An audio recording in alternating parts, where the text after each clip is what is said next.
Hello friends, स्वागत है आप सभी का हमारे यूट्यूब चैनल भानु राजपूत में।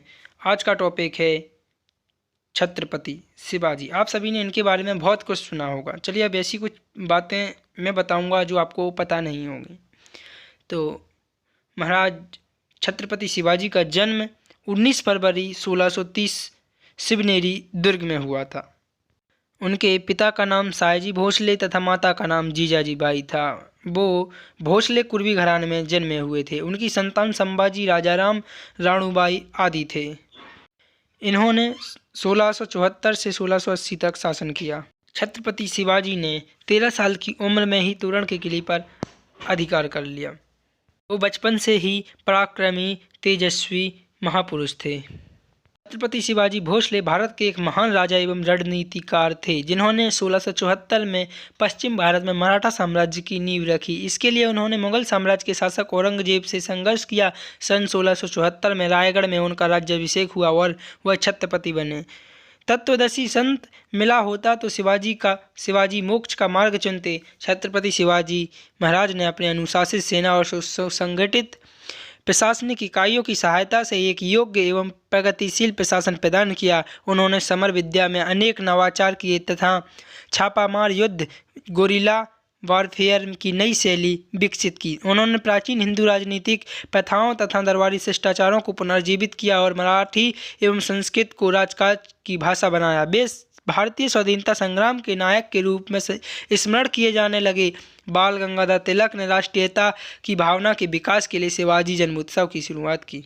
छत्रपति शिवाजी ने रोहिदेश्वर का दुर्ग सबसे पहला दुर्ग था जो कि उस पर अपना अधिकार जमा लिया। उसके बाद तोरणा का किला जो पुणे के दक्षिण पश्चिम में 30 किलोमीटर की दूरी पर था, वो भी जीत लिया। शिवाजी ने सुल्तान आदिल शाह के पास अपना दूत भेजकर खबर भिजवाई कि वे पहले किलेदार की तुलना में बेहतर रकम देने को तैयार हैं और यह क्षेत्र उन्हें सौंप दिया जाए। उन्होंने आदिल शाह के दरबारियों को पहले ही रिश्वत देकर अपने पक्ष में कर लिया और अपने दरबारियों की सलाह के मुताबिक आदिल शाह ने शिवाजी महाराज को उस दुर्ग का अधिपति बना दिया। उस दुर्ग में मिली संपत्ति से शिवाजी महाराज ने दुर्ग की सुरक्षात्मक कमियों की मरम्मत का काम करवाया। इससे कोई 10 किलोमीटर दूर राजगढ़ का दुर्ग था और शिवाजी महाराज ने इस दुर्ग पर भी अपना अधिकार कर लिया। शिवाजी महाराज की इस साम्राज्य विस्तार की नीति की भनक जब आदिल शाह को मिली तो वह क्षुब्ध हुआ।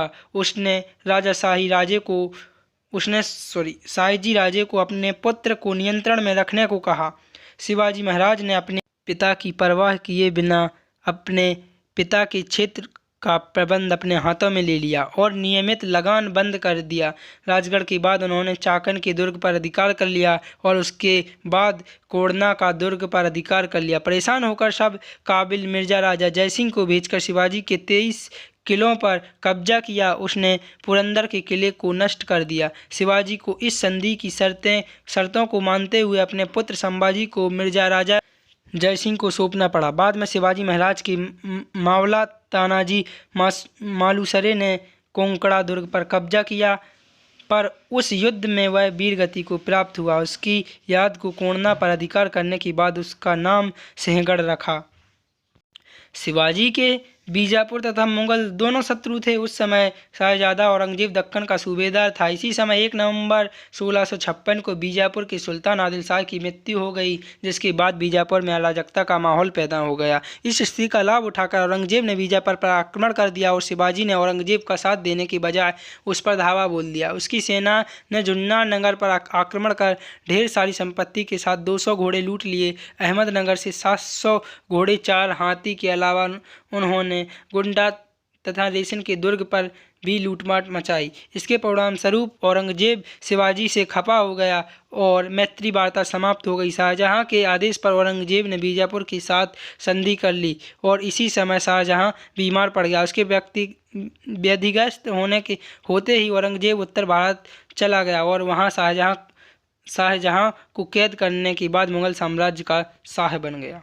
दक्षिण भारत में औरंगजेब की अनुपस्थिति और बीजापुर को डवांडोल राजनीतिक स्थिति को जानकर शिवाजी ने संभाजी को जंजीरा पर आक्रमण करने को कहा, पर जंजीरा की सिद्धियों के साथ उनकी लड़ाई कई दिनों तक चली। इसके बाद शिवाजी ने खुद जंजीरा पर आक्रमण किया और दक्षिण कोंकण पर अधिकार कर लिया और दक्कन के पुर्तगालियों से वार्षिक कर एकत्र किया। कल्याण तथा भिवंडी पर अधिकार करने के बाद वहां नौसैनिक अड्डा बना लिया। इस समय तक शिवाजी 40 दुर्गों के मालिक बन चुके थे। शिवाजी ने अपना पूरे भारत में अपना वर्चस्व इस प्रकार बना रखा था कि कोई भी राजा उनसे कांप रहा था। उन्होंने भारत के लगभग 70% हिस्से को अपने बस में कर लिया था। महाराज छत्रपति शिवाजी ने कई प्रकार की राजमुद्राएं चलाईं, जिसमें संस्कृत लिपि से मोहर लगाया गया, जिसका उपयोग वे अपने पत्रों एवं सैन्य सामग्री पर करते थे। उनके हजारों पत्र प्राप्त हैं जिन पर राजमुद्रा लगी हुई है। माना जाता है कि शिवाजी के पिता सयाजी राजे भोसले ने यह राजमुद्रा उन्हें तब प्रदान की थी जब सयाजी ने जीजाबाई और तरुण शिवाजी को पुणे की जागीर संभालने के लिए भेजा था। जिस सबसे पुराने पत्र पर यह राजमुद्रा लगी है वह सन 1664 का है। मुद्रा पर लिखा वाक्य निम्नलिखित है। प्रतिपंज लेखे बर्धि विष्णु बंदिता साह सुनो शिवस्य मुद्रा भदाय राजते। मुद्रा के बाद बात करते हैं उनके चरित्र पर। महाराज शिवाजी महाराज को अपने पिता से स्वराज की शिक्षा ही मिली। जब बीजापुर के सुल्तान ने सयाजी राजे को बंदी बना लिया तो एक आदर्श पुत्र की तरह उन्होंने बीजापुर की शाह से संधि कर सयाजी राजे को छुड़वा लिया। इससे उनके चरित्र में एक उदार अवयव नजर आता है। उसके बाद उन्होंने पिता की हत्या नहीं करवाई जैसा कि अन्य सम्राट किया करते थे। सयाजी राजे के मरने के बाद ही उन्होंने अपना राज्याभिषेक करवाया। हालांकि वो उस समय तक अपने पिता से स्वतंत्र होकर एक बड़े साम्राज्य के अधिपति हो गए। छत्रपति शिवाजी की अमर गाथाएं अब भी पूरे भारत में बहुत ही गूंज रही है। उन्होंने भारतवर्ष के लिए जो अपनी एक छाप छोड़ी है उसकी तुलना अकल्पनीय है। आज के लिए इतना ही। बने रहिए हमारे YouTube चैनल भानु राजपूत पर। लाइक कीजिए, सब्सक्राइब कीजिए और शेयर ज़रूर कीजिए। देखने के लिए धन्यवाद।